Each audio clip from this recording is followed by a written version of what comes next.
Bueno, mi nombre es Daniel Riera, soy militante del PM y uno de los editores de este libro. Del otro lado está el compañero Juan Cruz Cabral, también militante del PM y el otro de los editores de este libro.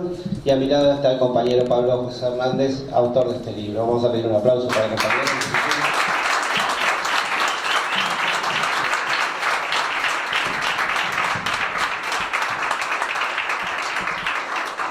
Bueno, entiendo que algunos de ustedes dirán, bueno, sí, está todo bien, pero ¿qué haces vos ahí sentado? Bueno, nada de explicar. Siendo las 16:36, recibo un WhatsApp de Juan Cruz Cabral que dice: prepárate para decir algo hoy. No va ni el gallego ni Maggie. Lo acompaña un emoji así, mano en cara, ¿no? Que quiere decir me quiero matar, y otro emoji así, ¿qué va a hacer? Quiere decir, ¿no? Emoji. Bueno, yo contesté con otro emoji, el de ese que es medio la carita azul arriba, ¿no? El tipo que está como muy asustado, y un emoji rojo, ¿no? Que indica que te quiero matar, que en realidad es me quiero matar. Pero bueno, no encontraba uno que quisiera decir me quiero matar, ¿no? Y bueno, después, superada esa impresión inicial, le contesté jajajaja, dale. Y aquí estoy. En el camino, además, bueno, me encontré con compañeros muy queridos acá en la puerta y me encontré escuché a dos vecinos que pasaban por acá y decían: uy, otra vez los peronchos, ¿no? En posta. Y bueno, también ese es un aliciente, ¿no? Para estar acá sentados y para hacer tantos, el hecho de que molestamos tanto a los gorilas, ¿no? Bueno, y bueno, quiero contarles un poco. Este libro se llama Sudestada, el revisionismo histórico, nacional y popular. Bueno, otra cosa que quiero decir es que terminando el diálogo, Juan Cruz me dijo: mi idea es que hagas de moderador, pero le des a la conversa con libertad. ¿Te va? Y yo le dije: dale, lo intentamos. Y luego me mandó Juan Cruz un sticker donde hay una especie de mono grandote que está a punto de pegarle un palazo al león y dice que se pudra todo, que mierda, ¿no? Así que vamos con esa. Entonces, bueno, este libro se llama Sudestada, el revisionismo histórico, nacional y popular en los 60.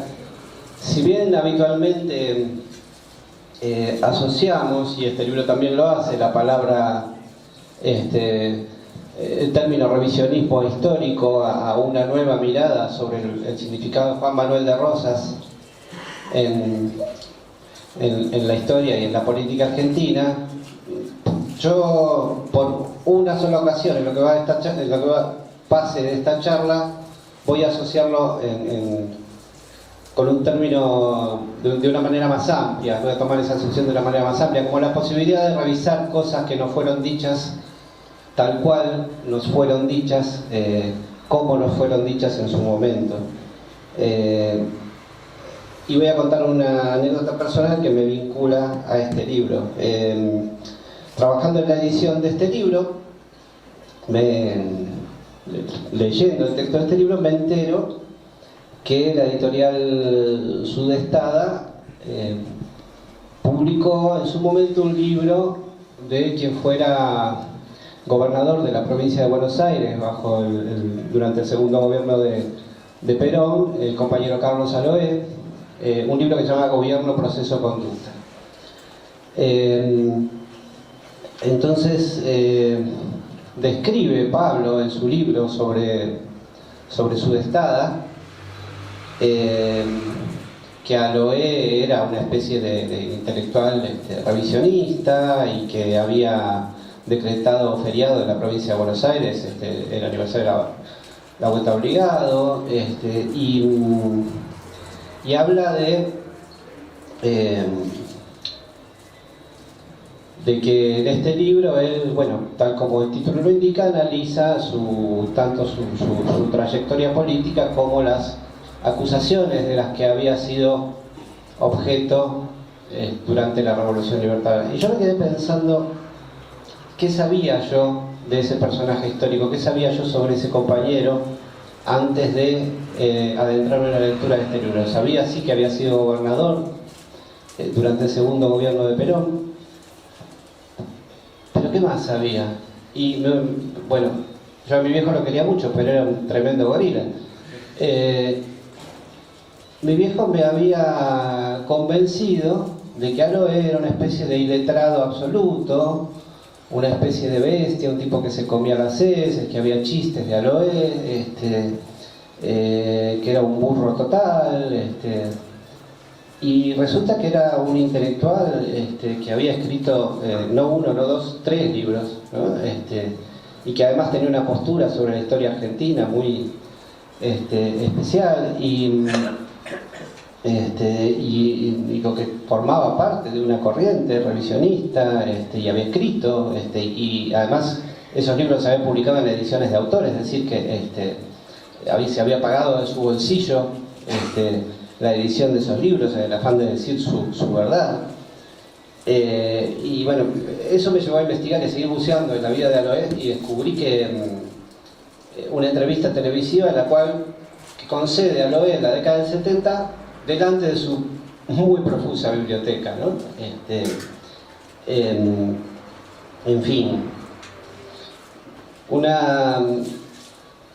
la anécdota, bueno, me extendí un poco, la anécdota concluye con que me compro el libro de ese Gobierno Proceso de Conducta por Mercado Libre, ¿no? Y descubro así en una primera ojeada que el compañero Aloe había sido objeto de alrededor de 24 causas iniciadas por la Revolución Libertadora, que lo habían acusado de una serie de cosas, de acusaciones que tal vez nos resulten familiares: asociación ilícita, traición a la patria, ¿no? Etcétera. Y él se había negado a declarar en prácticamente todas, excepto una que afectaba a su honor personal, argumentando que cuando a él lo destituyera un parlamento, que le había sido elegido por el pueblo, que si cuando él lo destituyera un parlamento con un juicio político, etcétera, él con todo gusto respondería a las acusaciones, ¿no? En fin, es una de las muchas cosas que me enteré leyendo este libro, es una de muchas cosas que revisó este libro sobre el revisionismo histórico nacional y popular en los 60 y que pone, digamos, un poco a disposición de ustedes. Nuestro movimiento se caracteriza, creo yo, por discutir a través de la palabra,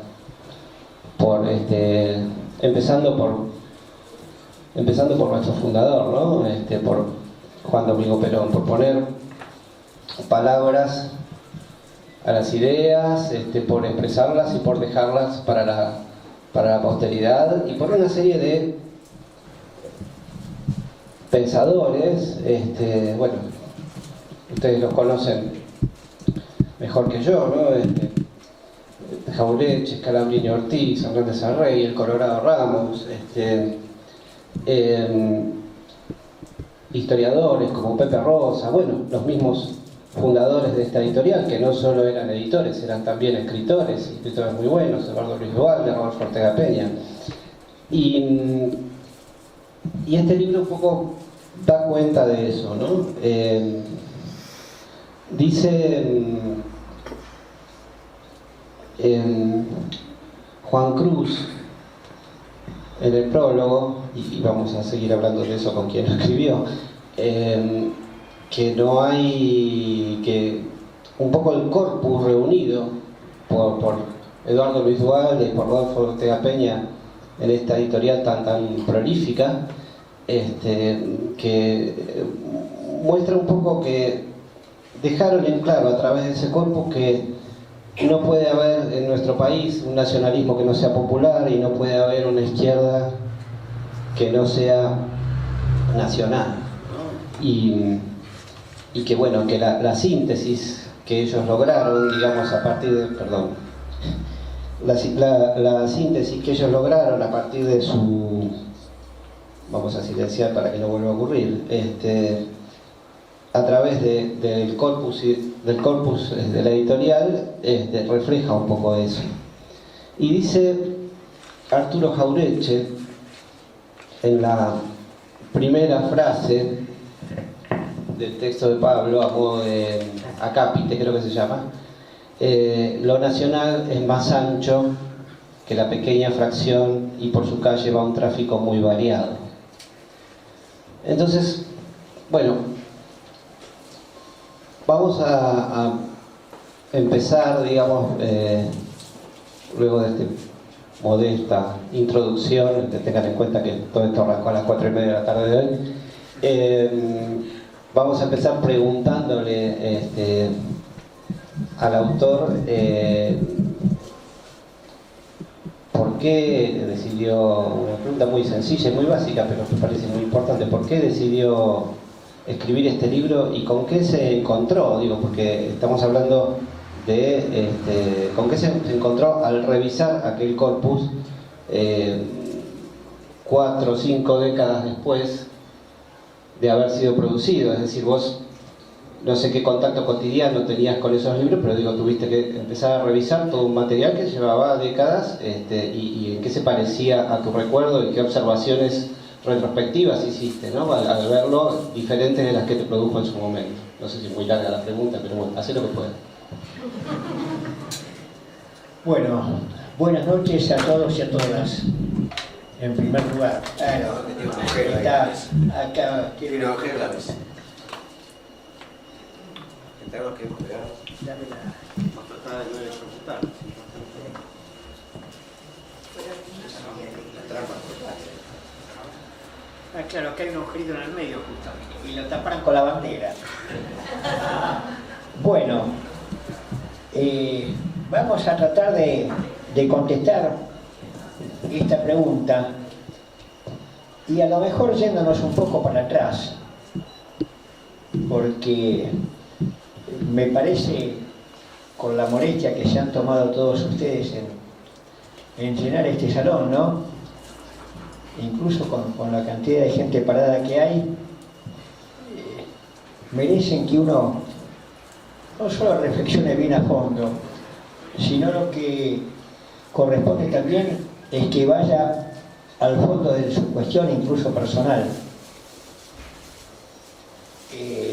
¿Y cuál es el principio de este libro, en verdad?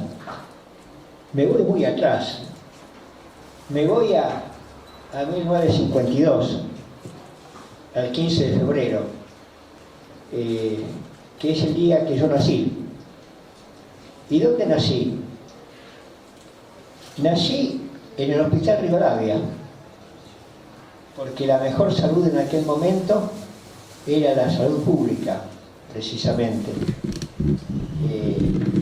Había un ministerio, el primer ministerio que hubo de salud pública, un ministerio que con variantes duró hasta que lo cerrara Mauricio Macri, y después por suerte lo pudimos reabrir nuevamente. 3 años solamente fui yo entonces uno de los únicos privilegiados. Y viene el golpe del 55 y por supuesto no tengo recuerdos estrictamente personales por tener 3 años nada más, pero tengo recuerdos de mi madre y de mi padre, sobre todo recuerdos de mi madre, que me hacía referencia a todo eso. Yo vivía en el pasaje Trípoli, en Villa Pueyrredón, a unas 15, 20 cuadras de Constituyente General Paz, donde está ese gasoducto. Y mi madre todavía recordaba haber visto caer la bomba que por suerte no pegó en el gasoducto de aquel 16 de junio del 55. Y entonces uno va teniendo recuerdos de ese momento y de esos primeros momentos que en cierta forma, y después voy a explicar de qué manera, me parece que se parecen al momento actual. Porque poniendo fechas concretas, yo estaba en quinto grado, así que tenía 11 años y era 1963. Y estaba en la clase con el maestro de quinto grado, Ávila se llamaba ese maestro. Y nos daba clases a los chicos de escuela primaria, por supuesto, de lo que se daba clase en aquel momento, ¿no? De la República, de la democracia, de la Constitución. Y uno de los compañeritos, González, un chiquitito también de 11 años, dijo algo que en rigor, mucho tiempo después, lo explicaría Jorge Marciali en una de sus canciones. Ese Jorge Marciali que decía: si discuten algún tema, se deschaban por sus lemas. Y Gonzalito dijo algo que le había dicho el padre cuando comentó esto en la clase, en su casa el día anterior. Dijo que el padre había dicho que en su casa tenían una constitución de 1949. Y este maestro, desde toda la potencia del cargo, desde toda la potencia de ser docente, desde toda la potencia de la diferencia de edad, le contestó a Gonzalito: ¿sabés lo que podés hacer con esa constitución? Tirarla por el inodoro. Así de sencillo y así de arbitrario era en aquellos momentos, en este caso del gobierno de José María Guido todavía, la escuela en la Argentina. Y uno no se olvida de ese tipo de cosas, como no se va olvidando de otras cosas que le fue enseñando, en este caso mi vieja. Y el tema era de no discutir, el tema era dejar pasar las cosas, porque era una cosa absolutamente normal que los peronistas fuéramos descalificados simplemente por ser peronistas. Eso era suficientemente para que no tuviéramos ningún tipo de valor. Y había que dejarla pasar. Y además, mi vieja me decía siempre una cosa, según íbamos creciendo, algo que después Osvaldo Soriano mete en su libro, No hablamos que nadie olvido, y Leonardo Fabio en Bocas de Gatica en su película. Mi vieja me decía: los peronistas no nos metemos en política. La política era cosa de los radicales y los conservadores. El peronismo era otra cosa. El peronismo era vida. Con ese peronismo familiar, con ese peronismo donde también está el Toto, Manolo Bianchi. Manolo Bianchi, el esposo de Juana Hernández, es decir, el primo político de papá. Juana, la prima de papá, era una de las 3 personas que habían levantado Ensenada el 17 de octubre. Empezó en Berisso, esa columna, fue a Ensenada, de Ensenada a La Plata, de Plata a la Avellaneda, y de Avellaneda llegaron a las 5 de la tarde a la Plaza de Mayo. Son los hijos del Toto los que me enseñaron cuando yo tenía 7, 8 años a cantar la marcha peronista. Y son también esos recuerdos los que me llevan a ese 65, cuando el Toto era diputado nacional, por una versión del peronismo que estaba proscripto, la Unión Popular se llamaba. Entonces, uno tiene esa historia del peronismo. Y cuando llega a la universidad, la historia que tiene es esa. Pero eso no alcanza para las discusiones. Ni para las discusiones en el Instituto de Opinión Pública, donde estudié periodismo, y después tampoco para las discusiones en la facultad. Y uno va descubriendo otras cosas. 1970, ahí es cuando me vengo de Villa Pueyrredón al centro, no a vivir, sino a estudiar periodismo. Ya no son los cafés el Zuleika, ni en la escuela, ni en la esquina de la escuela, sí, porque la esquina es una escuela, de Guridia del Carril, sino es tomarse el 108 o el 123 hasta Chacarita, después el subte, ir a la escuela y descubrir en esa escuela de periodismo cosas muy importantes, sobre todo la salida de la escuela. Descubrir que existen las librerías de Corrientes, descubrir que existe Pipo para juntarse a comer berrencheli después de clase, descubrir que existe la Cultural, un café que estaba en donde estaba hoy el Baguen, en la calle Corrientes, nada más y nada menos que la condoresa Cristina Berrier escribía ahí sus obras de teatro unos años antes. Esa Cristina Berrier, esa centinela que le entregara las banderas que habían flameado en Malvinas a Cristina Fernández no hace muchos años. Y bueno, ahí uno descubre en esas librerías algunas cosas. Por ejemplo, Pro y Contra de Alberti, de Luis Alberto Murray, con prólogo de Fermín Llaves. Ahí descubro también Decíamos ayer, del padre Castellani. Los dos libros de Sudestada. También otros autores, por ejemplo, Escalabrini Ortiz, con El hombre que está solo y espera, José María Rosa prologando ese libro. Y uno se va enganchando con esa literatura. Y se va enganchando también entrando en la Facultad de Filosofía y Letras en 1972, quedaba ahí en la Avenida Independencia, y la carrera de Sociología se dictaba ahí. Cruzando Urquiza, a 20-30 metros, estaba la librería Cimarrón, la librería de un muchacho Hurs, que editaba, entre otras cosas, los apuntes de las cátedras nacionales, editaba la revista Envido, donde escribían dos muchachos amigos de él, que estaban también a veces en esa librería, José Pablo Feynman y Horacio González. Y ahí descubro dos libros que me enganchan con todo. Felipe Vallese, Proceso del Sistema, y Folclore Argentino y Revisionismo Histórico. Los dos eran de Ortega, Peña y Duhalde. Y bueno, eso y Política Nacional y Revisionismo Histórico de Arturo Jaureche, editado por Peñarillo. Y bueno, ya me dan argumentos para un peronismo que yo traía en mis vivencias familiares y barriales, pero ahora que tenía también las palabras para poder expresar y discutir ahí en la facultad. Era un momento donde tuve, por ejemplo, a una coautora. Es un honor para mí estar en esta colección donde también escribió ella, donde también la publicaron a ella. La profesora mía de introducción a la filosofía fue Amelia Podetti, una compañera que casi no tenía libro, hasta que los muchachos de Capiangos pudieron por fin editarla, recuperando sus notas de hechos e ideas. Ese era el ambiente que vivíamos en aquel momento.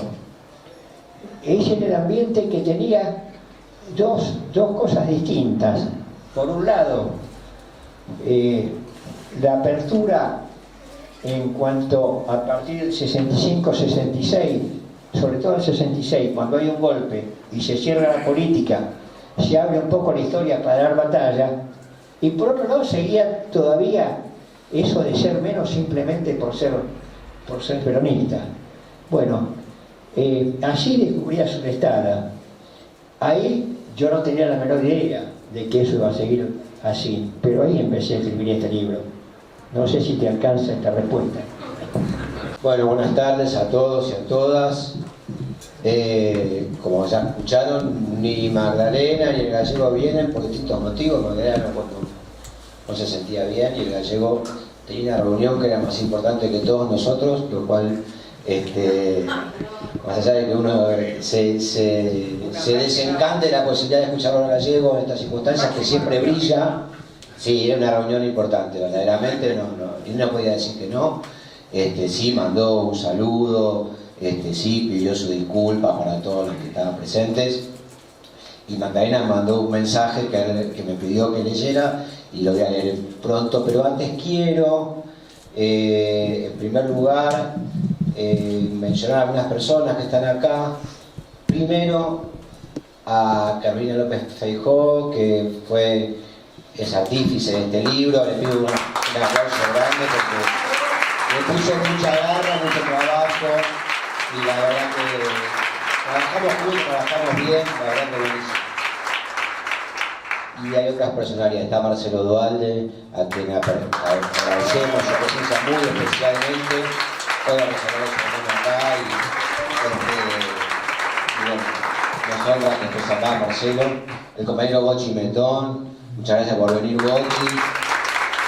Está el compañero Hugo Chupita, gran historiador. Muchas gracias, Chupita, por venir. Y seguramente algunos me estaré viendo. Está Pablo Vázquez, que es miembro del Instituto Rosa, secretario de algo que es como dirigirlo al Rosa. Perdóname, Pablo, no recuerdo el cargo que es el instituto, pero Pablo es el que lleva adelante la mayor parte de las actividades de Rosa, muy activo en el Instituto Pablo. Además un amigo de nuestra organización, y está el compañero Vicente Tito Calvano, miembro de la Mesa Nacional de Peronismo Militante. Dicho esto, los saludos de rigor, y agradeciendo a los militantes de Piedra 664, nuestra principal unidad básica, la primera que tuvimos en el centro, por lo menos, la que oficia el local central del peronismo militante, agradeciendo lo que trabajaron para poder hacer esto. A Leandro Rayit, que también estuvo ahí las piernas. Está Dana Rodríguez Lizardo, nuestra responsable de todo, miembro de la mesa de la comisión. ¿Cómo te va? Dana es responsable de todo. Para bien o para mal. Voy a decir una cosita breve antes de leer ese mensaje de Maggie, que quisiera contarles. Los libros son una especie de... O sea, ir a buscar el libro a la imprenta, recibirlo, todo eso es un momento que tiene una especial emoción. Los libros tienen un carácter vital, están rodeados de un hálito, ¿no?, vital, extraño, que de algún modo se meten, se dirá fácilmente, son como hijos o algo por el estilo. Lo cierto es que comprometen muchas emociones, y en este caso, para mí particularmente fue una gran alegría editar el libro de Pablo Hernández. A riesgo de ser referencial, pero creo que en definitiva este libro, cuando habla del movimiento nacional y de la tarea de Ortega Peña y Duhalde en esa editorial, habla muy de nosotros.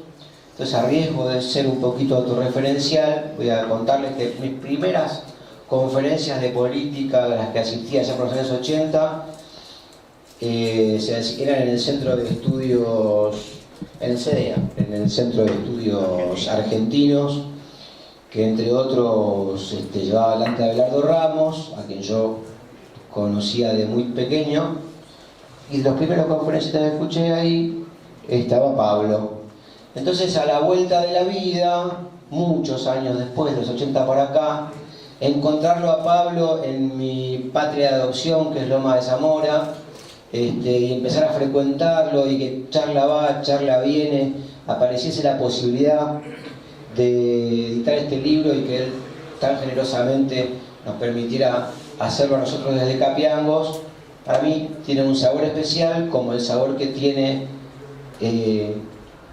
como ese sabor vital que tiene cada libro que uno hace, pero en este caso muy particularmente, porque además Pablo es un referente, Pablo es un gran divulgador, un gran historiador del pensamiento nacional y del peronismo, y creo que a la tarea que nos dimos con Capiangos le era esencial, puesto que nosotros nos propusimos editar Compañero del Peronismo Militante, reeditar viejos trabajos que ya no se encontraban, editar cosas que nos parecía que necesitaban, como el caso de Amelia Podetti, que acá se mencionó, que fueron editadas en revistas, yo qué sé, pero no por ahí en libros.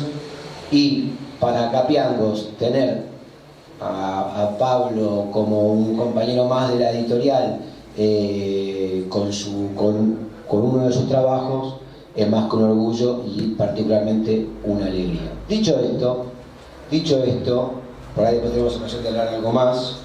Les leo el mensaje de Magdalena.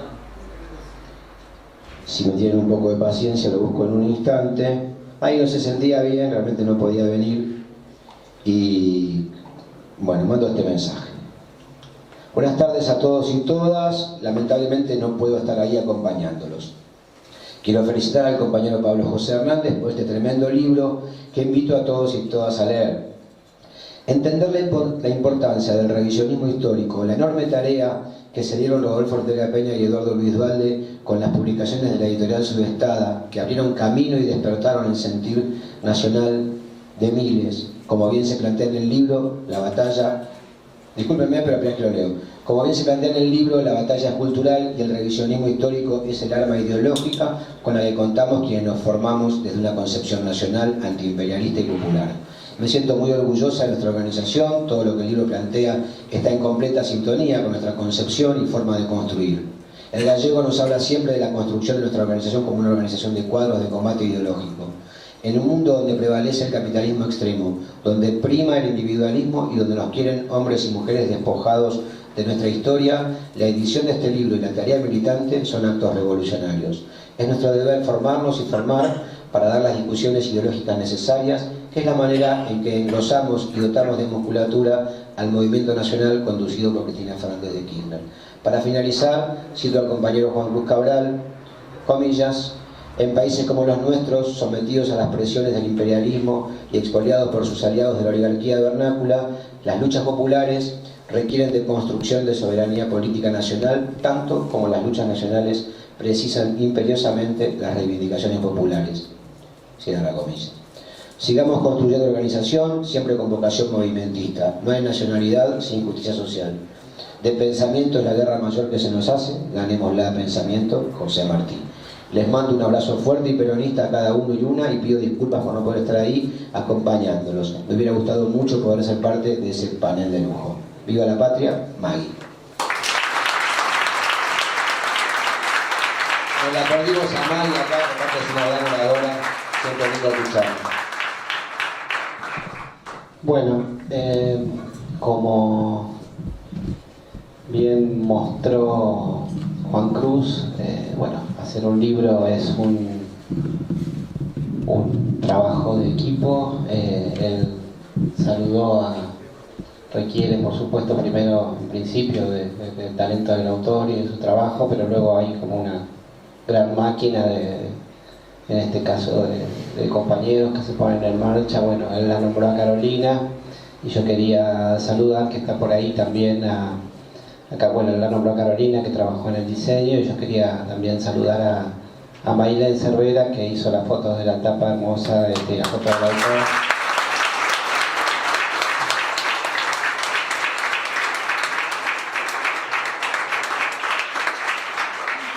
Y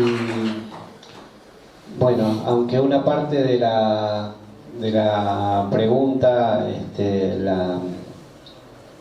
la contestó sin saber que yo la formularía, Maggie, en las palabras que mandó, quería un poco preguntarles a ambos, a autor y prologuista del libro, a Pablo y a Juan Cruz, ¿por qué, digamos, el revisionismo histórico se convierte algo así como en un santo y seña, en una bandera a ser levantada por esa militancia nacional y popular, particularmente durante la resistencia peronista? ¿Por qué se convierte en un valor tan importante de todos esos compañeros de todos los intelectuales del movimiento nacional y popular en aquella época? Bueno, vamos a contestar esta pregunta empezando con una cita que dice así: la subordinación cultural siempre se ha instrumentado sobre la ignorancia y la falsificación de la historia. Por supuesto, una revisionista dijo esto, es decir, la revisionista que llevó al revisionismo histórico al más alto nivel institucional de la historia argentina. Es decir, aquel 20 de noviembre de 2010, cuando la autora de esta frase decretó que el 20 de noviembre era feriado nacional e inauguró en la Vuelta de Obligado un monumento a esa Vuelta de Obligado y a Juan Manuel de Rosas. Me estoy refiriendo, por supuesto, a Cristina Fernández.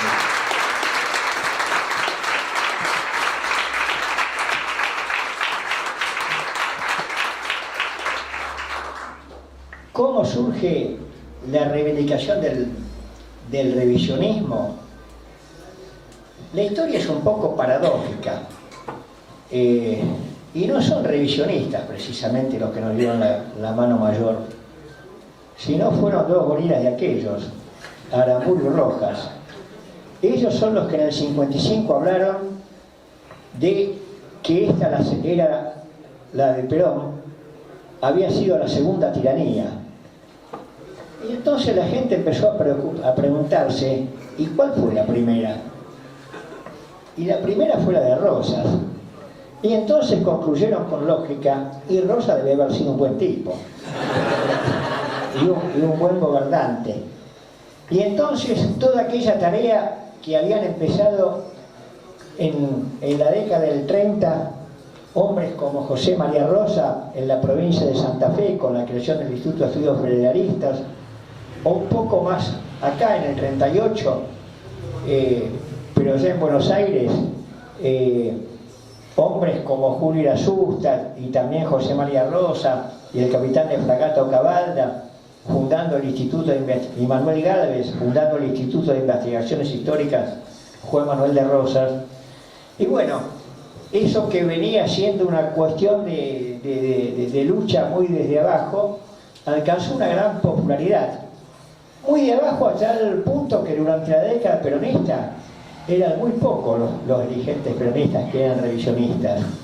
Uno de ellos era John William Hooke, el otro Ernesto Palacio. Pero la mayoría, y bueno, no se ocupaba de esos temas.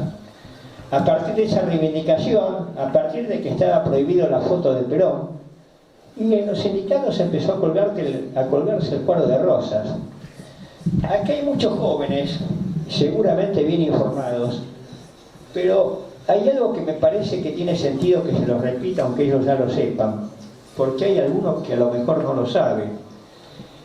De aquellos años es el decreto 4161, un decreto que la gente que habla de democracia y de republicanismo había hecho, lo había firmado Aramburu, Rojas, también Álvaro Alzogaray, todo el gabinete, y prohibía decir la palabra Juan Domingo Perón, prohibía decir la palabra Eva Perón, prohibía decir 17 de octubre. No se cumplió eso, porque los almanaques se seguían editando y el 17 de octubre aparecía. Y no llevaban presos a los tintoreros japoneses que editaban esos almanaques con esa fecha tan tremenda. Estaban prohibidos las obras de arte que habían tenido que ver con el peronismo, o las obras de arte a crearse. Ya las prohibían antes de que se crearan. Decía Rodolfo Terraño, cuando era un gran periodista, pero sigue siendo, nada más que ahora hace más política que escribir, digamos, ¿no? Pero él decía una vez que ese decreto, en el número 1 de Cuestionario lo decía, una revista muy importante de aquellos años, una revista política muy importante, que ese decreto debía figurar en todas las antologías de la intolerancia que había en el mundo y con un lugar preferencial. Y bueno, con esa asociación de revisionismo y peronismo es que se empieza a dar la batalla en épocas de Onganía con libros como estos que edita Sudestada, con autores como José María Rosa, como el padre Castellani, como Fermín Chávez, como Luis Orcaña, como muchísimos otros, como los mismos Rodolfo Ortega Peña y Eduardo Duarte. Pero bueno, en rigor de verdad, ahí empieza a darse una batalla muy importante, pero una batalla que continúa. Continúa porque precisamente lo que nos demuestra ellos con esta editorial es el pluralismo del movimiento nacional. Hay sacerdotes católicos como Castellani, editan también a Rodolfo Puigros, editan también a Leonidas Lamborghini con su libro Las patas en las fuentes, editan a Alfredo Carlino, editan a Luis Alberto Murray. Bueno, no les voy a enumerar todos los libros que han editado con esos autores. Como la escaloneta del peronismo, más o menos. Era como la escaloneta del peronismo, que empiezan de a poco y con todo. Y ahí está esa editorial que se vende en distintas maneras. Por un lado, por supuesto, tienen que ver los trabajadores, se acercan a los trabajadores. No hay que olvidarse que Rodolfo Ortega Peña y Eduardo Luis Duhalde fueron asesores de la Unión Obrera Metalúrgica. No se asusten los que escuchan la versión alfonsinista de la historia. Fueron asesores de Augusto Timoteo Bandor. Pero también fueron piezas fundamentales en la Federación Gráfica Bonaerense, con Ramón Doigaro. Es más, cuando Rodolfo Ortega Peña fue asesinado, se lo veló en la sede de la Federación Gráfica Bonaerense. No me voy a olvidar nunca esa noche.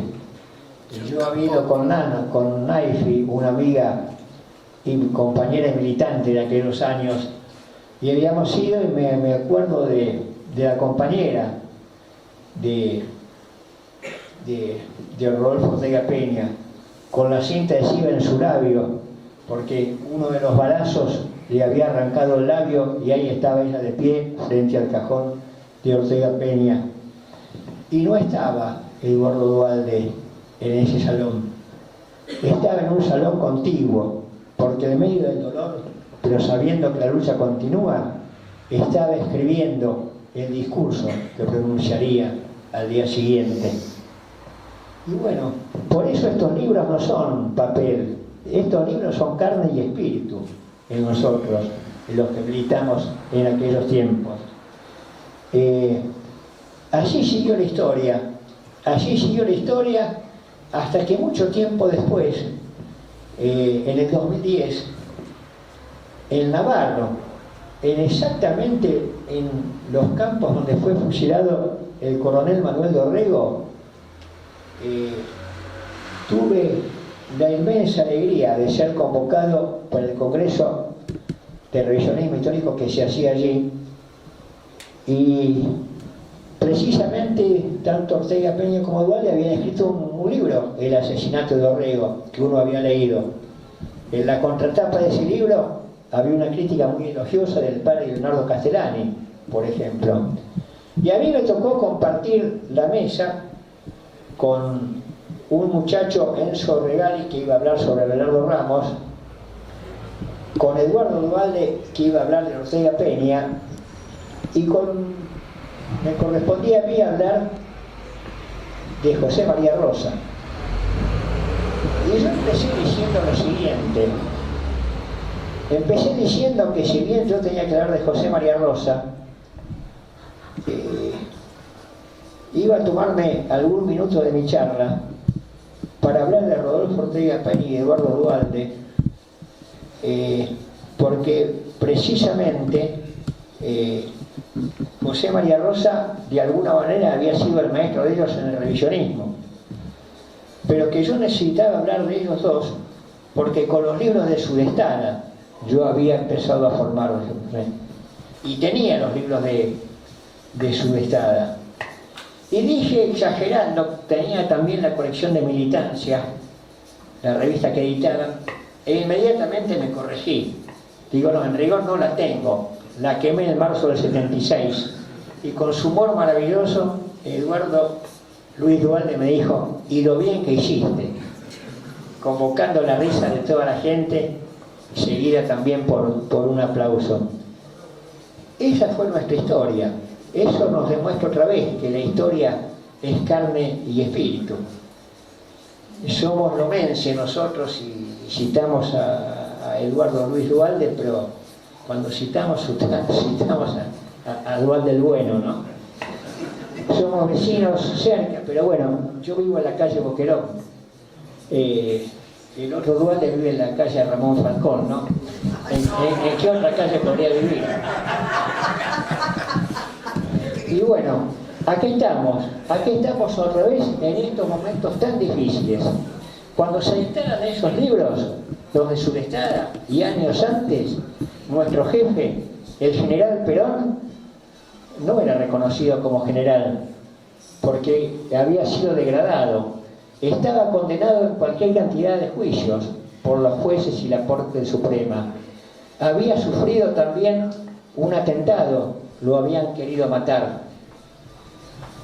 Y el pueblo sabía que nuestro jefe seguía siendo él, y que seguía siendo el que tenía la justa en lo que tenía que ver con la historia y con la política. ¿No les hace acordar eso a este momento donde se repiten los juicios, donde se repiten las condenas, donde se repiten los intentos de asesinato? Hace 2 meses, justamente hoy, que trató de ser asesinada nuestra vicepresidenta actual, nuestra presidenta Cristina Fernández, aquella mujer a cual nosotros sentimos que en este momento está dando la misma lucha que en su momento dio Perón por el revisionismo histórico y por la política. Le cedo la palabra a Juan Cruz.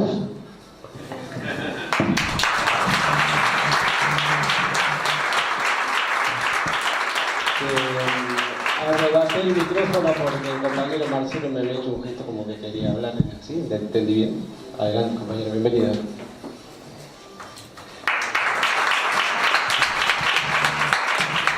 Muchas gracias, compañeros. Brevemente, no quería dejar de agradecer, como parte que fui de la editorial Surestada, de la revista Militancia y de todas las cosas que pudimos hacer con la conducción de Rodolfo Ortega Peña y mi hermano Eduardo Luis Duarte. Realmente, como bien decía Pablo, el revisionismo en los años 60 fue un disparador para la juventud, para involucrarse en la política, porque veníamos de la resistencia muy brutal, pero faltaba formarse, había que formarse, y eso era la mayor necesidad. Y tuve el gran orgullo de oírlo más de una vez a Néstor Kirchner decir que él se había formado leyendo los libros de Ortega Peña y Duhalde y de la revista Militancia. Y eso realmente fue la confirmación de que todo lo que se había hecho y todo lo que se había militado, y que no era simplemente una editorial, sino que era una usina de política donde circulaban todos los compañeros que en algún momento estaban en alguna actividad. Así como decía el compañero, estábamos vinculados, por supuesto, con la CGT de los argentinos, con todos los compañeros y con todas las organizaciones armadas, porque defendimos desde el estudio a todos los compañeros, más allá de que fueran peronistas o no peronistas, pero todos los que se enfrentaban al sistema. Eduardo Luis Duhalde y Rodolfo Ortega Peña habían decidido que tenían que defenderlos porque todo el que se enfrentaba al sistema era un compañero y había que colaborar para que pudieran seguir en la lucha. Estamos ahora en un momento muy difícil, en algunas etapas que habíamos pasado, porque creo que el mayor triunfo del neoliberalismo en los últimos años ha sido el vaciamiento ideológico de mucha parte de los dirigentes del campo popular. Y eso lo tenemos que revertir. Y por eso es un lugar que produce mucha alegría ver la cantidad de jóvenes que hay involucrándose y participando de la militancia. No tenemos que bajar los brazos, pues estamos en un momento muy difícil. Tenemos que dar la pelea porque tenemos que decirle basta al neoliberalismo. Este domingo pasado volvió Lula. El próximo año tiene que volver Cristina a ser presidenta de la República.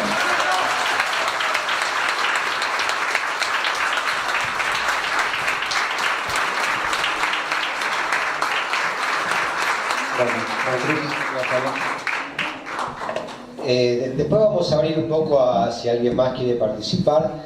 Voy a retomar un poco el hilo, que es lo mismo que venimos dándole vueltas, con alguna reflexión medio a galope hecha ahora mismo mientras se las digo a ustedes. porque Daniel preguntaba por qué el revisionismo, y Pablo hablaba de cómo él se fue encontrando, cómo en un momento a ese peronismo familiar, ese peronismo de la crianza, ese peronismo del sentimiento, necesitó agregarle contenido, formación, dijo Marcelo. Y a mí me parece que el revisionismo es para nosotros mucho más que una escuela histórica o de pensamiento. El revisionismo es la búsqueda de una identidad negada.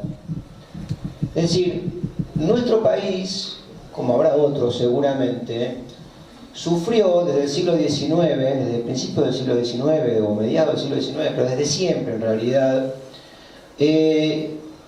una especie de autonegación impulsada por las élites eurocentristas, cipayas, como las querramos llamar. Es decir, las clases ilustradas del siglo XIX despreciaban profundamente lo americano de nosotros, ¿no?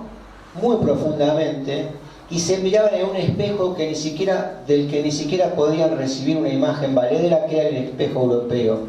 Digo, ni siquiera podían recibirla porque, por supuesto, los miembros de esas clases ilustradas eran tan americanos, sea lo que sea eso, sea que eso es, cuánto de mestizo eso tiene, no importa.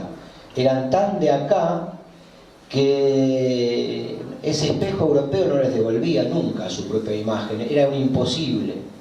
Entonces era una negación completa de identidad, pero esa negación de identidad fue la que a la vuelta del siglo XIX se entronizó como la triunfadora de nuestras luchas civiles, nuestras luchas intestinas. En nuestras luchas entre federales y unitarios esa lucha se resolvió en favor de los liberales, porque los unitarios no son otra cosa que los liberales, que en América del Sur son algo muy distinto a lo que pueden ser los liberales en Europa, los liberales en América del Norte.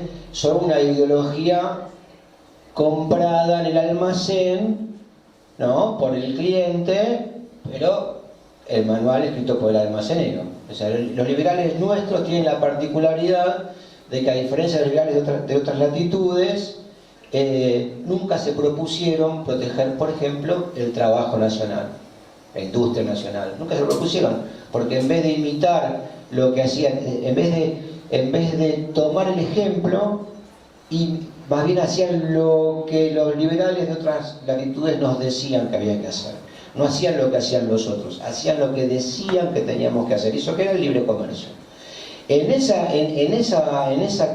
combate de orden económico y también de clase,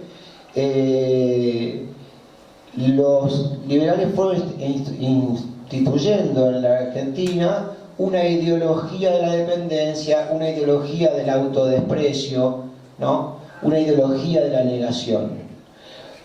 Fue recién cuando empezaron a aparecer los proto-revisionistas y los revisionistas, cuando eso empezó a hacer agua, junto con que hizo agua el modelo agroexportador iniciado por el mitrismo, de alguna manera, y establecido fuertemente durante la década del 80. Cuando ese modelo dejó de tener posibilidades de existir, en el sentido de que ya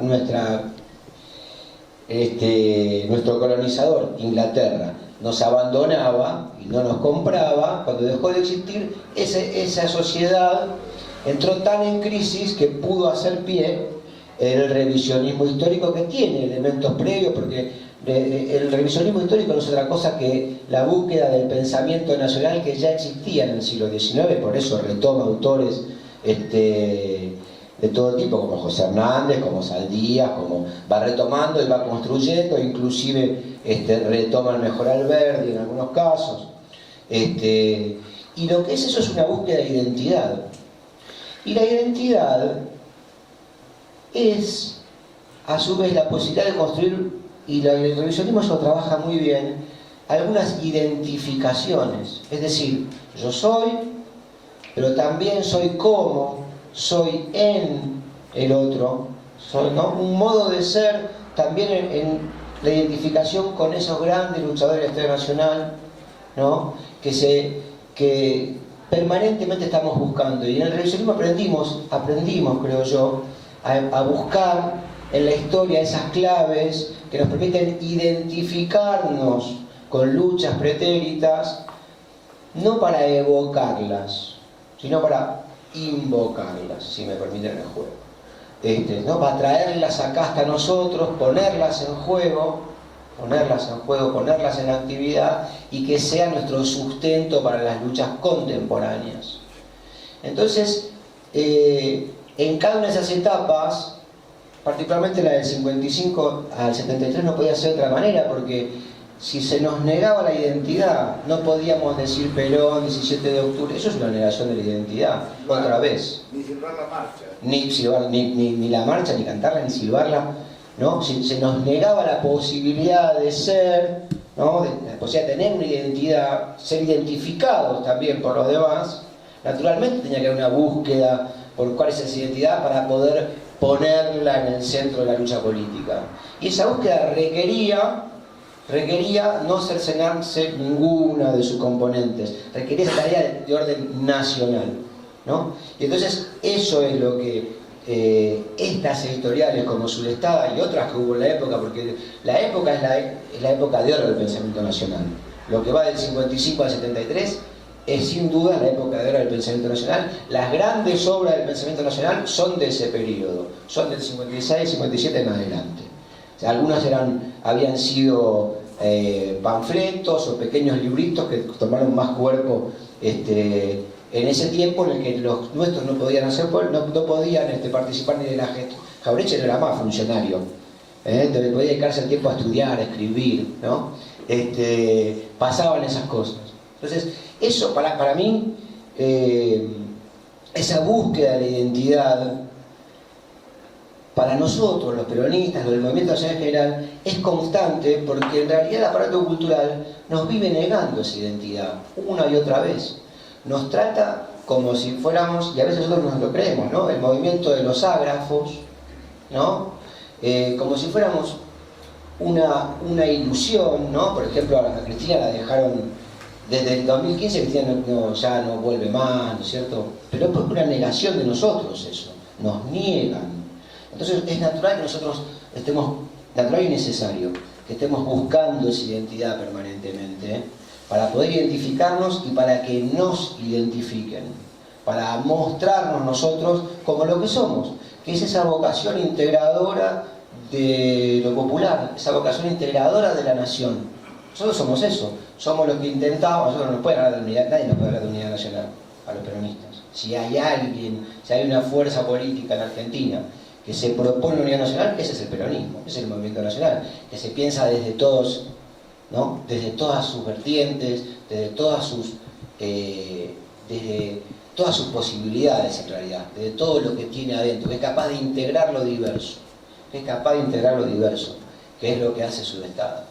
Eso hace, integra lo diverso. La tarea de Pablo, me gusta decirlo siempre cuando, este tiempo que me ha tocado hablar muchísimo de este libro, no en público, sino en privado, Pablo es un autor que muestra en su obra esa diversidad que el movimiento nacional tiene, que es lo que lo hace enormemente rico.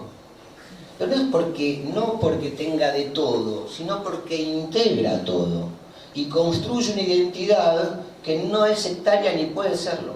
Cuando es sectaria ya se equivocó, ya se está interpretando mal a sí mismo, ¿no? Construye una identidad que puede convocar lo distinto, pero a su vez no para construir, digamos, para generar una fragmentación o quedar fragmentados. Lo distinto para integrarlo en algo capaz de ser sujeto histórico, sujeto político. Eso es el movimiento nacional, eso es el revisionismo histórico, o eso aportó el revisionismo histórico, y ese es el gran aporte del peronismo, creo yo, a la ciencia política argentina, a las luchas políticas argentinas. Esa vocación de siempre integrar lo diverso para construir un sujeto capaz de confrontar con lo que son los dos grandes dramas de nuestra historia, que son el sometimiento nacional y el sometimiento social. Dicho de otra manera, La falta de soberanía, la falta de justicia social. Son las dos puntas de eso que se necesita mutuamente, que siempre repetimos, que las luchas nacionales necesitan las luchas populares. Y vaya si lo vemos hoy en día. Que hay algunos logros en materia de macroeconomía, pleno empleo, aumento del empleo, crecimiento industrial, algunas políticas exteriores que podríamos defender largamente, y que si estuviéramos en un contexto de avance social estaríamos defendiendo con sus contradicciones muy decididamente, pero tiene un problema que venimos señalando hace mucho tiempo y que nuestra Constitución también señala, que es el problema del ingreso. Y el problema del ingreso no es simplemente, es un problema profundo porque debilita políticamente el movimiento nacional, porque no se puede convocar a dar una lucha nacional a un pueblo que padece hambre, no se le puede pedir eso. Y no se puede dar esa lucha, las cúpulas no pueden dar esas luchas sin el apoyo popular atrás. Entre otras cosas porque después perdés las elecciones. Entonces, ¿qué importa si diste la lucha, si después viene el contrario? ¿No? Y viene el contrario, y como está lo que llamamos la insatisfacción democrática, es decir, que básicamente nadie está contento muchos no están contentos con las realizaciones del gobierno obtenido por vía democrática, y bueno, perder las elecciones, y todas las políticas, por buenas que pueden ser en términos de soberanía, si lo fueran, hay algo para discutir. Pero todas las mejoras que hubiesen en ese sentido están en riesgo. Por eso la discusión por el ingreso que están dando algunos de nuestros dirigentes, la discusión por la lucha contra la inflación no es menor. Hay que darla con énfasis, hay que reclamarla con énfasis, sabiendo que es el reclamo que le hacemos a nuestro gobierno, el que construimos nosotros. Está ahí porque estuvimos nosotros para que estuviera. Nosotros, los que estamos acá, los que desde el 2016 en adelante nunca le aflojamos ni un tranco de pollo. Nunca. Y que fuimos capaces de estar en el 2017 donde había que estar, y en el 2019 hacernos cargo de lo que había que hacer y poner al movimiento nacional de vuelta a conducir los destinos del país. Entonces nosotros estábamos en condiciones de decir, che, hay unas cosas que hay que hacer y que son vitales para la continuidad del proyecto nacional. Son vitales, porque ninguna mejora macroeconómica, ninguna política se puede sostener si no existe un pueblo que vaya gozando los beneficios de eso en paralelo cada vez más y progresivamente. Lo explicó Perón, no hace falta que lo diga yo. Si no hay ningún sacrificio que reclamar a nuestro pueblo, en ningún momento. El pueblo tiene que permanentemente gozar de los beneficios de la construcción política, de soberanía, de independencia económica. Que en alguna medida se intenta. También podemos discutir largamente sobre eso, pero no importa. Digo, esa búsqueda de identidad nos tiene que servir a nosotros, el revisionismo, para comprender en profundidad. Nosotros somos eso, porque a veces parece vacío, pero no. Somos lo nacional y lo popular, juntos, de la mano, nunca separados. Lo nacional y lo popular. No podemos ser, hoy señalaba Aldana, algo que parece que escribí yo a un lado, pero no podemos ser de izquierda o progresista, ¿no? Si no somos nacionales no tiene ningún sentido. No podemos ser nacionales si no somos populares tampoco, no existe eso. No hay vitalidad. Sería otra vez una negación de la identidad. Bueno, la identidad se construye con estas cosas. Se construye identificándonos con Ortega Pina, con los autores de esta editorial, con Pablo José Hernández, que es capaz de todo el tiempo traernos, invocar todo aquello. La identidad se construye así, entre todas las compañeras, todos los compañeros, sabiendo que somos parte de un mismo colectivo que tiene que dar la batalla por el 2023 y que sabe perfectamente dónde está la llave para ese 2023, dónde está condensado lo nacional y lo popular. Creo que no hace falta ni que lo diga. la condensación de lo nacional y popular en la Argentina se llama Cristina Fernández de Kirchner. Nosotros vamos a trabajar para eso, porque eso es lo que la Argentina necesita.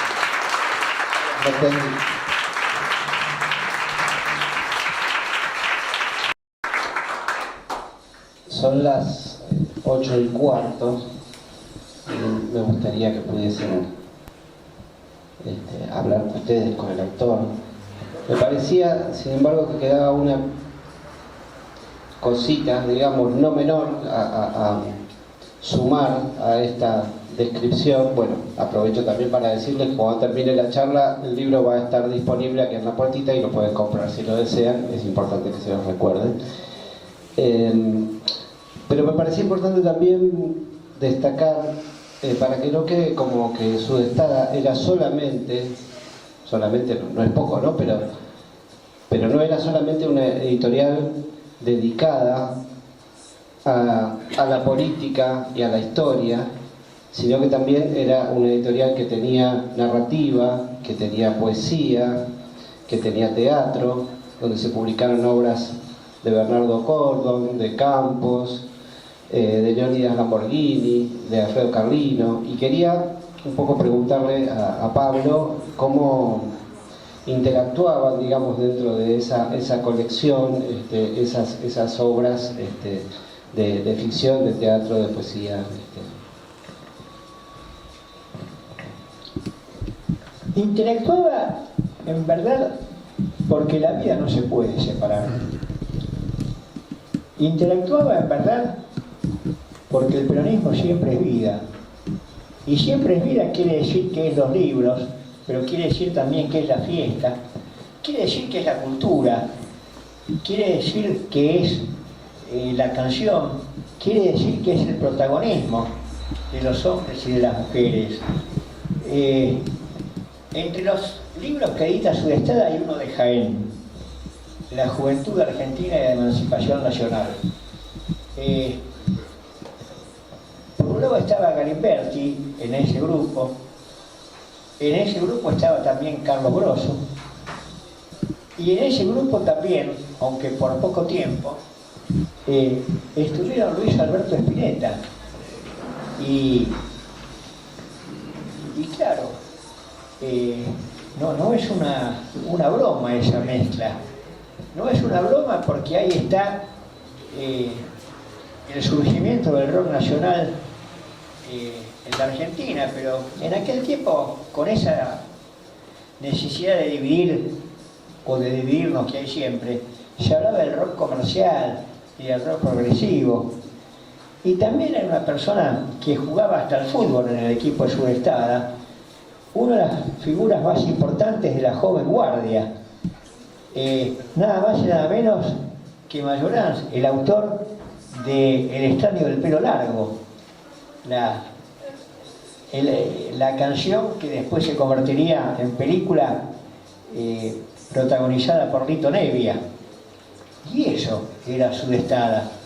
Era la poesía de vanguardia con Leonidas Lamborghini, y era la poesía más visceral con Alfredo Carlino, y era la novela de Bernardo Cordon, y era también el rescate de obras del siglo XIX, Las verdades de mi tiempo de Calzadilla, o la de los hombres que se ocuparon en su momento de expediciones militares en lo que se llamó erróneamente, pero así se la llamaba, que era la campaña del desierto, como la colección que tenía que ver con la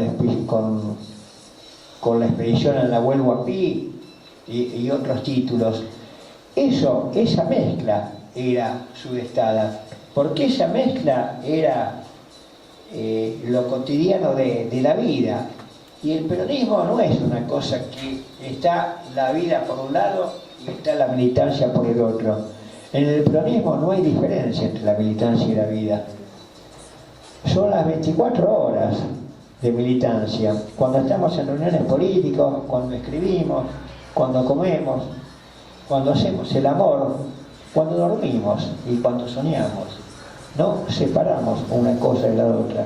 Y después se transforma en libros, por ejemplo, o en canciones, o en alegría, o en mezclas. Hablaba de pluralismo. Juan Cruz.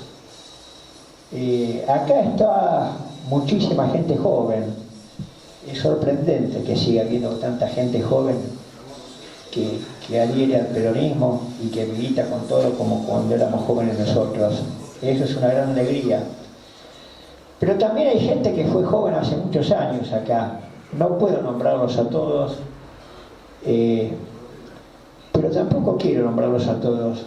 Quiero nombrarlos con las agrupaciones que eran en su momento, o que integraron en su momento. Hoy acá en este salón hay gente del Frente Estudiantil Nacional. Hoy en este salón hay gente de la Juventud Peronista de las regionales. Hoy en este salón hay gente de la Izquierda Nacional. Hoy en este salón hay gente del Comando de Organización. Hoy en este salón hay gente de Guardia de Hierro. Otra vez, Sudestada está colaborando con esa mezcla y con ese milagro que se hizo en su momento.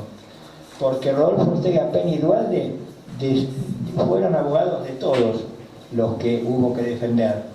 A algunos les sorprenderá, pero Ortega Peña y Duhalde fueron en su momento también los abogados de Alberto Brito Lima, el jefe del Comando de Organización. Y después, por supuesto, también de todas las otras organizaciones. Bueno, eso era el peronismo. Eso es el peronismo. No hay peronismo si hay sectarismo. Y es una alegría que los jóvenes de antes y los jóvenes de ahora puedan seguir diciendo presente con esta lucha, presente con esta historia y presente sobre todo con esta apuesta al futuro. No quiero extenderme más ni hacer esto demasiado largo, ya mucho es lo que estamos hablando. Así que bueno, yo les agradezco la presencia a todos ustedes y ustedes me dirán cómo sigue este asunto.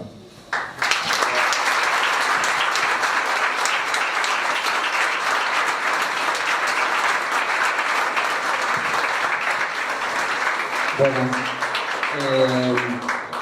no es muy largo el cable del micrófono, van a tener que hablar fuerte. Si algún compañero o compañera quiere hacer alguna pregunta para el autor, sobre todo, adelante.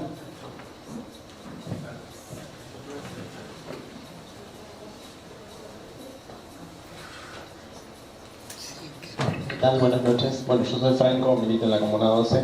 Le quería preguntar al compañero, ¿qué piensa que nosotros podamos aprender del mitrismo como doctrina o como elemento que podamos aplicar siendo tan efectivo, ¿no? Y siguiendo tan vigente en la sociedad argentina hoy en día?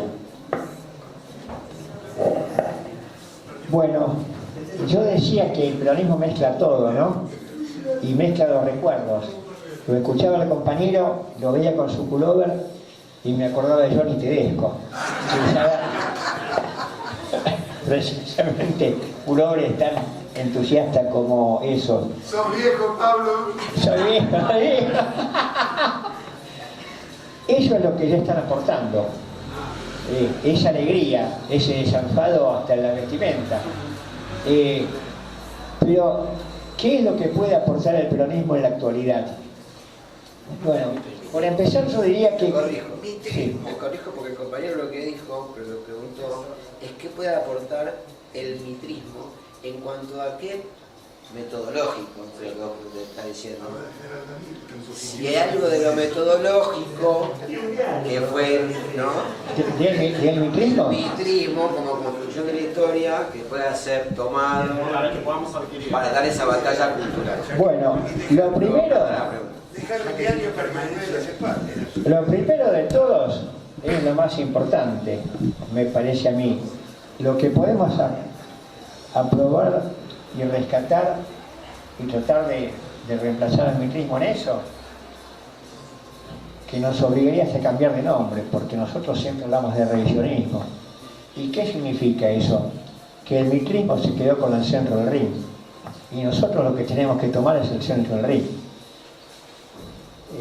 Y que sean revisionistas ellos, cuando la nuestra historia sea la fundamental en la Argentina. Ahora, claro, siempre se puede tomar de otros lugares.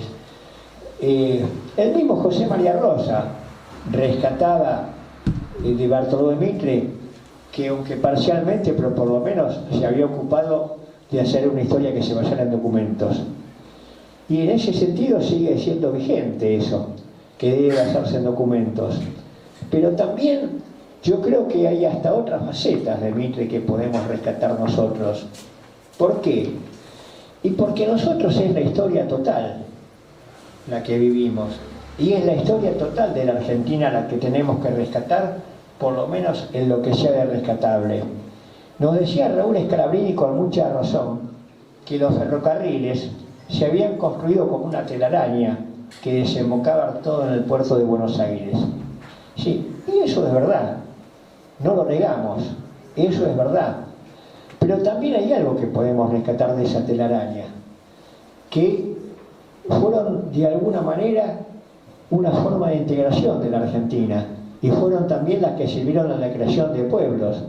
Acá hay una compañera de Moreno, una compañera precisamente, Clelia, de allá de La Reja. Y Moreno existía desde siempre, por supuesto, existía desde que allá vivían los querandíes y no tenía ese nombre.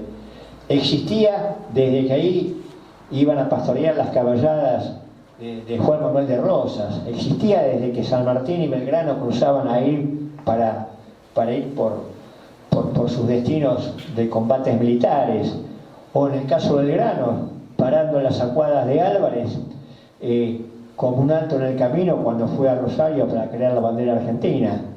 Y bueno, todo eso es cierto, pero Moreno se crea en rigor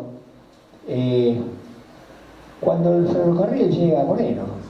Ahí empiezan a acercarse y a hacerse las primeras casitas donde vendían tipo pulpería, tipo almacén de ramos generales, donde se hace algún lugar para que se quede alguien a dormir ahí.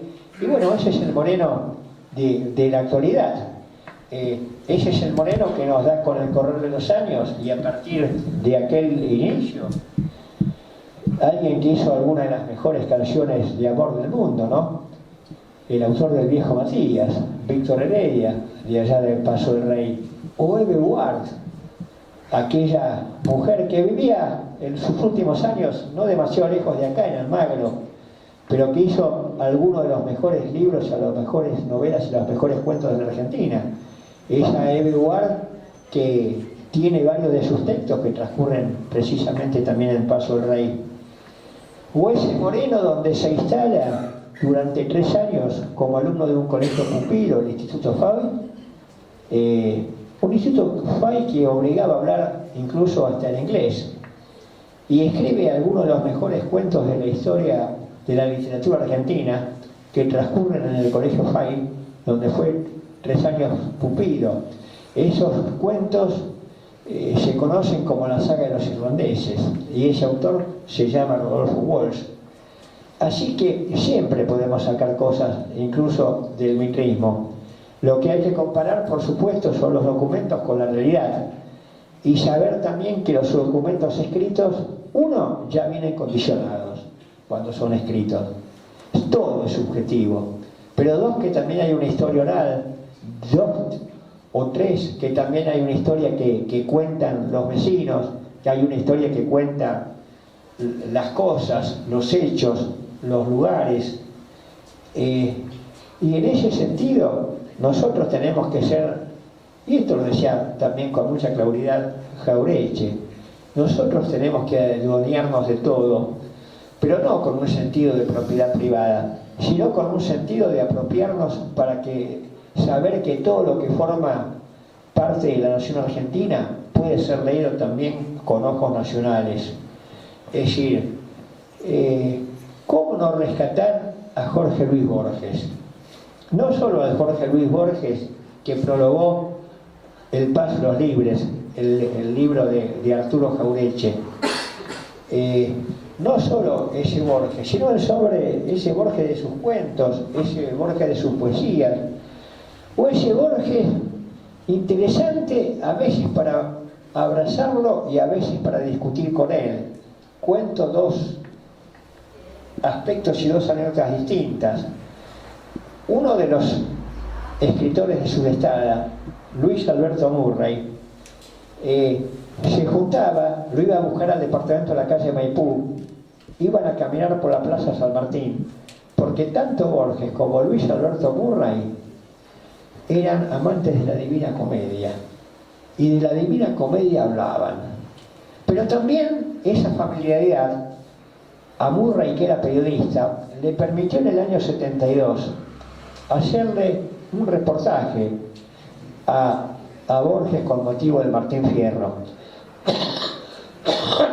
al cumplirse el centenario del Martín Fierro. Y Borges nos hizo un regalo maravilloso a Murray y a todos nosotros. Le dijo, bueno, está bien, pero no hay que darle tanta importancia a José Hernández, porque si José Hernández viviera ahora, y sería más o menos algo así como peronista. Ese regalito a nosotros no nos había ocurrido. También había que discutir cuando se reporteaba a Jorge Luis Borges.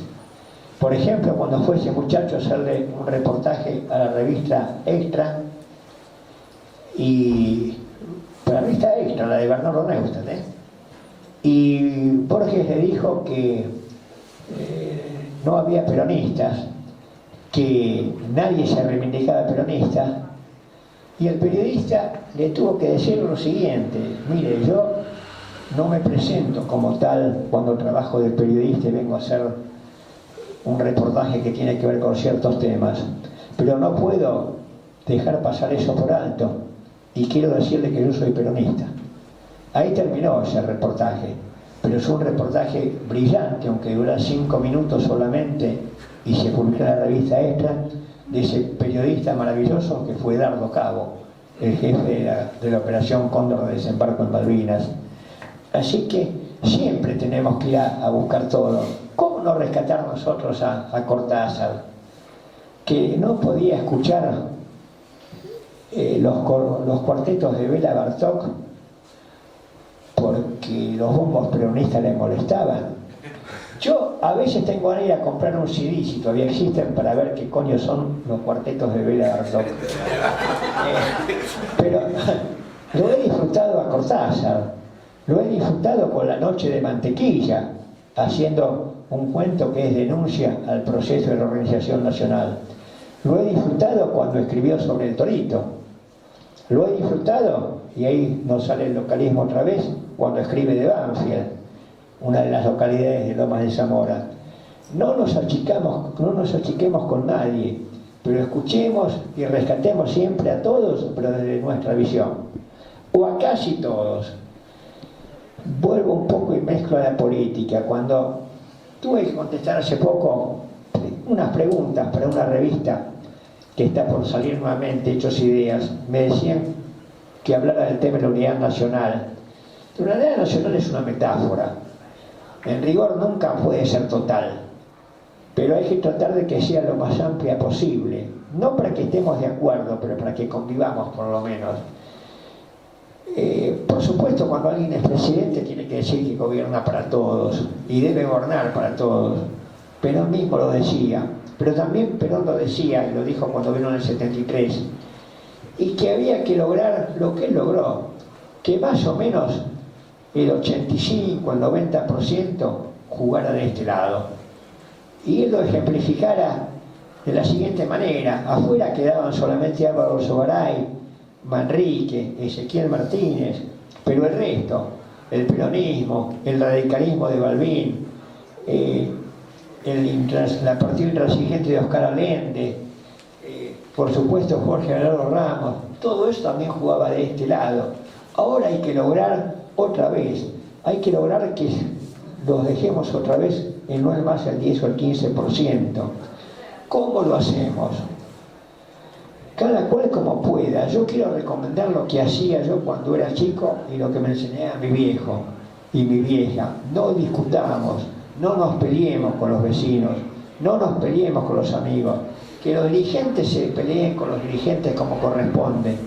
Nosotros dejemos pasar el golpe y demostremos lo que somos. Demostremos con la conducta cotidiana, demostremos con la forma en que nos comportamos, demostremos con las cosas que hacemos. Hay jóvenes como ustedes que están acá, hay jóvenes que están muy enojados. hay que traerlos para este lado. Decía Jauretche en una carta a un colega radical, Ábalos, cuando Jauretche era radical todavía, hay muchachos que se dicen de la Alianza y hay muchachos que se dicen comunistas. No son nada de eso. Están buscando lo que venga y algún día van a encontrar eso nacional. Y muchos de esos muchachos fueron peronistas después. No nos asustemos porque algunos muchachos no se entusiasman con lo nuestro y a lo mejor se entusiasman ahora con cosas disparatadas. Ya se van a dar cuenta que esos son disparates. Y ya van a venir también para este lado si nosotros logramos que se entusiasmen. Si nosotros tenemos conductas y hechos que los hagan entusiasmar. Y en ese sentido está el futuro y en este sentido está lo que dijo Juan Cruz. El salario es una cosa básica. Esto que nos dicen con desprecio los que tienen mucha guita, la operación platita, estos que tienen millones de pesos o de dólares acá en el exterior, nos cargan porque queremos nosotros tener platita en el bolsillo. Y sí, queremos tener platita en el bolsillo para poder comprar comida, para poder ir a lo mejor a ver una película, para poder ir a un recital, para poder disfrutar la vida, para poder vivir la vida como merecemos vivirla, una vida que sea digna, porque tenemos trabajo, porque tenemos estudio. Ojo, y esto no es solo una cosa sencilla, sino muy complicada. Porque no son solamente los sectores de mucha guita los que no entienden ciertas cosas que están pasando y no hay que pelearse, hay que convencerlo. Una piba que salió de una villa de Bahía Blanca, Mayra Arena, piensa desde un ángulo distinto, algo que es maravilloso por su descubrimiento. Ella ve que muchos pobres, y todo lo que tienen, lo tienen por el Estado. La educación pública, la medicina,